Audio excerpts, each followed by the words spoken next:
আসসালামু আলাইকুম, কেমন আছেন সবাই? আমি নিউট্রিশনিস্ট নিগার সুলতানা।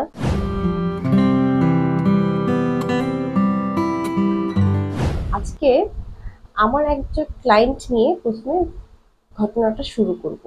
সেটা কি যে আমার একজন ক্লায়েন্ট ছিলেন, যিনি এসেছেন, যিনি আমার বাহ্যিক দিক থেকে দেখে মনে হয়েছে যে উনার ওজন কমানোর কোনো প্রয়োজনীয়তা নেই। তারপরে উনি যেটা বললেন যে উনি বেসিক্যালি আগে অনেক ওজন ছিল ওনার। উনি গত 6 মাসে ওনার ওজনটা প্রায় 20 কেজি কমিয়ে ফেলেছেন।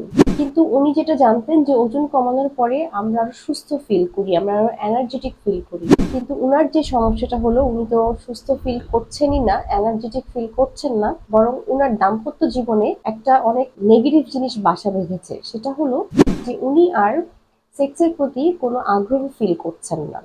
ওনার হাজবেন্ড কাছে আসবেন বা হাজবেন্ডের কাছে উনি যাবেন, এটার প্রতি খুবই ওনার অনীহা কাজ করছে। তারপরে যেটা আমি আসলে হিস্ট্রি নিয়ে জানতে পারলাম যে উনি এই 6 মাসে যে ডায়েটটা করেছেন সেটা অনেকটা ক্রাশ ডায়েটের মতো, অর্থাৎ অনেকটা না খেতে থেকে উনি ওজনটা কমিয়েছেন। এবং উনার এই সমস্যাটা আমাদের দেশে মেয়েদের মধ্যে খুবই কমন। যখন আপনি অনেক লো ক্যালোরি ডায়েট করেন এবং আপনার ডায়েটটা ব্যালান্সড হয় না, তখন মেয়েদের মধ্যে এই সমস্যাটা খুবই কমন। তারা একে তো দুর্বল হয়ে যায়, তার সাথে তাদের দাম্পত্য জীবনে এই সমস্যাটা খুবই প্রকট আকার ধারণ করে। দেখা যায় যে আগে সবকিছুই ঠিকঠাক ছিল, কিন্তু ডায়েট করার মাসখানেক পর থেকেই তাদের মধ্যে সেক্সের প্রতি একটা অনীহা চলে আসে। এটার প্রধান কারণ হচ্ছে তাদের ডায়েটে দেখা যায় তারা তেলকে বাদ দিয়ে ডায়েট করে, অর্থাৎ একেবারেই তারা শাকসবজি, মাছ, মাংস এগুলো সেদ্ধ করে খায়। আবার অনেকের মধ্যে দেখা যায় শুধুমাত্র তেলই না, তারা তাদের ডায়েট থেকে মাছ, মাংস, ডিম, দুধ এই ধরনের খাবারগুলো বাদ দিয়ে দেয়। দেখা যাচ্ছে কি তারা শুধুমাত্র সবজি দিয়ে ডায়েট করছে, মাঝে মাঝে হয়তো কিছু কার্বোহাইড্রেট থাকছে। সবজি থেকে কিন্তু আমরা বেসিক্যালি কিছু ভিটামিনস এবং মিনারেলস পাই। কিন্তু আমাদের শরীরের যে গঠন, বেসিক্যালি আমাদের শরীরটা কিন্তু ফ্যাটের তৈরি, আমাদের শরীরটা কিন্তু মাসেল বা প্রোটিনের তৈরি।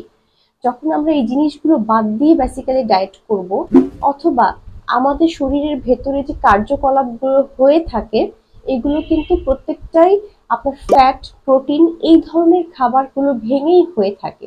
কাজেই আপনি যখন এই খাবারগুলোকে বাদ দিয়ে সারাদিনের খাবারটা সাজাবেন এবং মাসের পর মাস ডায়েট করবেন, আপনার শরীরে হরমোনাল ইমব্যালেন্স হবে এবং সেক্সের প্রতি অনীহা এই ধরনের সমস্যাগুলো কিন্তু আপনার জীবনে বাসা বাঁধবে।